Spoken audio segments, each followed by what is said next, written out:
Jā, pagaid, man Zieči pa otru līniju zvana, es tev pārzvanīšu. Jā.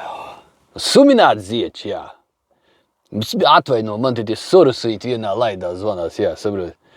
Nu kā tev iet? Nē, nu saprot, man te liekas, mani baigā trubāja. Man atnāca, es tev to nocitēšu, tāds depešs, ja, par kontos saņemto naudas summu izvērtēšanu un ienākumu deklarēšanu. Saproti?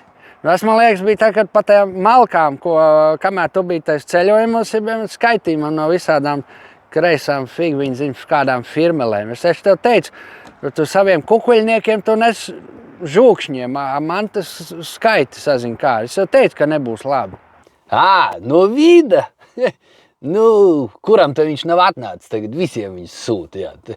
Neuztraucies, sīka vienība, mēs nokārtosim. Sekretārs sarakstīs pretī papīrus, kādus vajadzēs, jā. Tāpatās viņi visi ir nopirkti, tur prokurori un visi, jā. Labi, tu labāk Timber Marketā meklē jau latas un kas mums tur vēl bija vajadzīgs. Nu, tu jau zini. Tā kā tiksimies, izrunāsim. Jā, davai, čau.